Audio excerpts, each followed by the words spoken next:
The Remembrance of Earth's Past trilogy. Let's be honest, nobody ever calls it that. And the Three Body Problem trilogy sounds much cooler. I would argue that no science fiction book or series from the last 20 years, with the possible exception of The Expanse, has garnered more attention than Three Body. And for sure, nothing has divided opinions among genre booktubers quite like this. And I also find it extremely difficult to predict who will love it, who will hate it, and who just won't give a shit. I actually reviewed the first book a couple of years ago and I enjoyed some of the elements.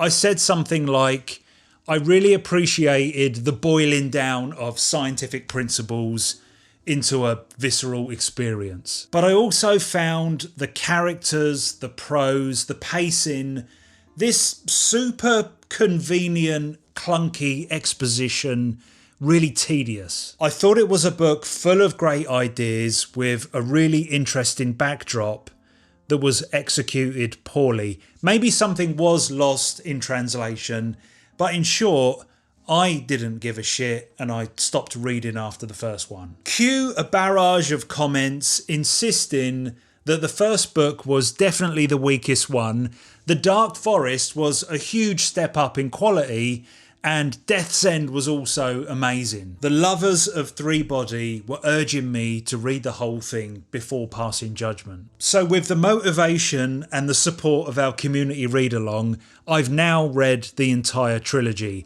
I actually read all 3 books back to back in just over 2 weeks, so pacing was definitely not an issue this time. Obviously, the first book is a reread for me, so opinions can swing either way.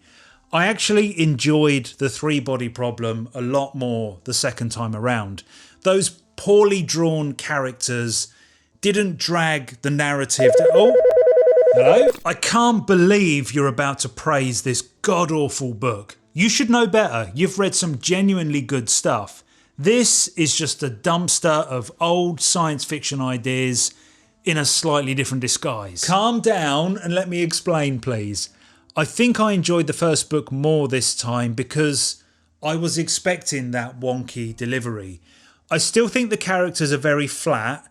They serve the ideas but fail to really jump off the page. All that in-game simulation stuff, the reveal of weird advanced technology, the bigger picture of future alien contact, and the unusual to me at least Chinese angle was compelling. Not perfect, not even that great to be honest, but by the end of the first book I absolutely wanted to know what would happen next. Admittedly, that's partly due to the hype surrounding the next 2 books. Whatever, I can't stomach a story, I can't appreciate the concepts if the writing is that bad. And even if I could, we've seen this done a million times before. Why does that matter? Originality isn't the litmus test for good science fiction, is it?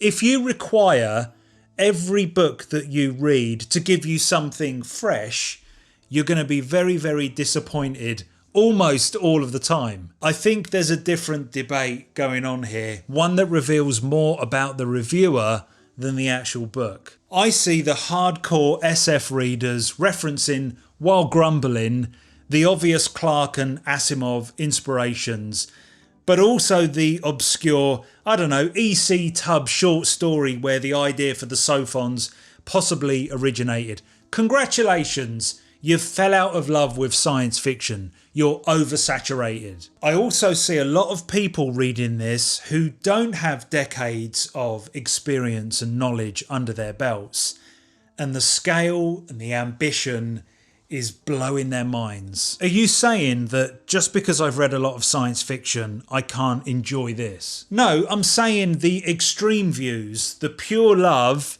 and the angry hate can generally be attributed to the amount that you've read before. It's not a perfect theory, it's just a broad observation. Sorry, can I butt in please? I absolutely loved the entire trilogy, especially the second and third books. It felt like the story just kept getting bigger and bigger with more and more awesome ideas. And I think it does have original concepts, like the Wallfacer program. Oh, that was the worst. Let's give a guy unlimited money so he can build himself a castle and get the government to find him his dream woman who then falls in love with him. That whole Wallfacer thing sums up the entire trilogy for me. I really like the idea and how much time was dedicated to fleshing it out. It's a big step up from the sterile presentation from the first book. But I was always a bit confused. Was this a brilliant idea, a uniquely human solution to an alien threat that has much more advanced technology than we do? So, like using our own bullshit as a weapon. But by the time we get to the end of Death's End, it's completely inconsequential. Or was it? Was it? I can't quite remember, and that's a problem. It's yet another example of a really great idea that just wasn't executed crisply enough. Well, that's the pure joy of reading these books. There are so many things happening. You just turn the page and there's another amazing revelation, or a big jump in time, or a space battle, or some fourth dimensional unfolding thingy. Yeah, but it has to fit together, doesn't it? The glue that binds the ideas is the perspective, the characters, the actual writing. Without any of that, it's just vomit, an eruption, an ejaculation of stuff. Well, that's not fair. It's not just a list of ideas spread out over time. It shows the small human story, the political ramifications, and the Dark Forest hypothesis itself reveals a galactic history. I'm not sure I ever felt my head explode. It was more like a small series of tremors with a few nice surprises along the way. Like what? What could possibly surprise you if part of you says that you've seen it all before? It's not the originality that surprised me. It's all about the context and the environment within the book.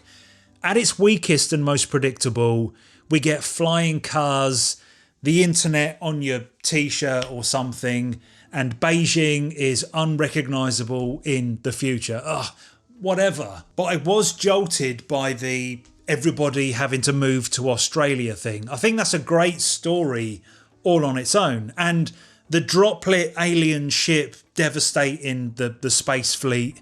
It's all pretty standard stuff, but it was delivered at just the right time and it was written in a different, more engaging tone. So it elevated the book. And as a third act, I really like the structure of Death's End. Dividing the book up into different eras of human advancement was the closest the series came to greatness. Ah, so your mind was blown by the scale. I think we're arguing over semantics here, but no, my mind was not blown. There are many great details and ideas, and more importantly, lasting images. Certain parts of the books did linger. My idea of a truly great science fiction book is one that transcends the characters, the plot, the tech and the ideas, and really gets under my skin. It makes me ponder something. I need to feel something. Death's End ends with an acceleration of hard science fiction.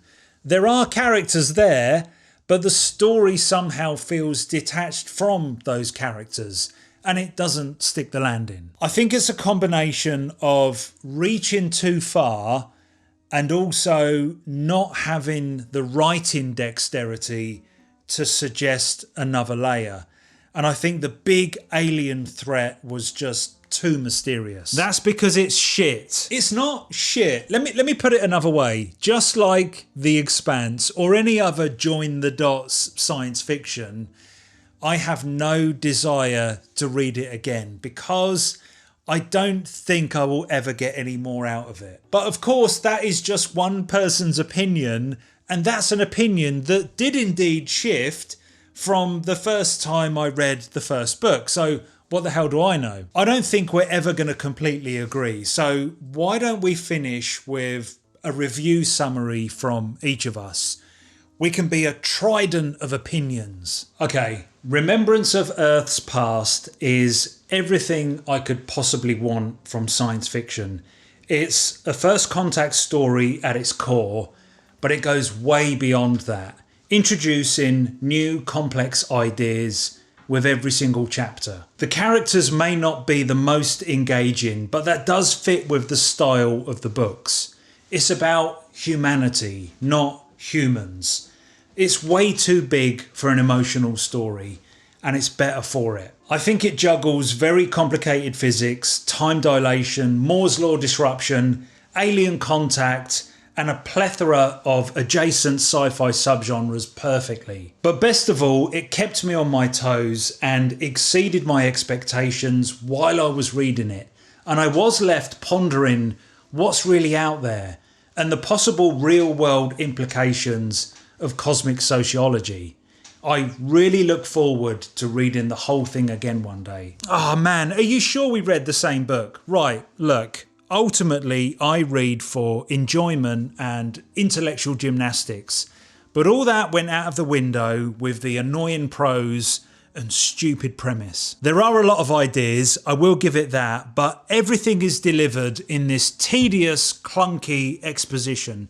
Usually 2 people in a boring room explaining things that they magically plucked out of the air. Too many bad decisions by people in charge. Way too much time spent in the head of paper-thin characters.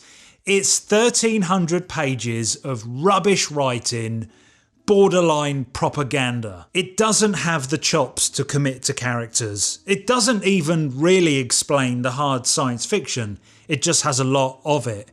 All of this has been done so much better many times before. We're supposed to be reviewing a book, not a collection of cool ideas. I think this sold a lot of copies because it's got a catchy title and a lot of Chinese money behind it. Blimey. Well, I sit in the middle of you two. I could really lean into the clunky dialogue and the bad writing and give the style of this book a really good kicking. But I seem to have this ability to disregard plot and characters if the writing is really good, but focus on the actual story and the ideas if the writing is bad. I'm generally a really happy reader. The writing is just not very good in the first book, and I'm not so sure it's that much better in The Dark Forest and Death's End, or the cinematic storyline covered up the bad stuff. But it certainly didn't derail my experience. Death's End was my favourite of the 3. It almost balanced out into a really great book, but I needed a much stronger ending, not just more of the same. I think that was a missed opportunity. And as far as having seen it all before, I don't really care. Good is good. I don't need to flex what I've read before, and I think there's enough room for an eternity of first contact stories. But the big miss for me was I never really understood what the author was trying to say, if he was trying to say anything at all. It felt like we were on the journey to a philosophical space, but we never quite arrived. It may be the greatest thing ever to some people, but for me, it lacked the cerebral energy of something like The Culture, the bombastic adventure of The Commonwealth, and even the humour and the pacing of The Martian. So in conclusion, I liked this trilogy quite a bit, more in the moment than in retrospect, but I have to absolutely recommend it to anyone that's curious, because you may hate it, you may be in the middle, or it may be the best thing that you've ever read. And I hope it is. It's amazing. It's shit. Just ignore them.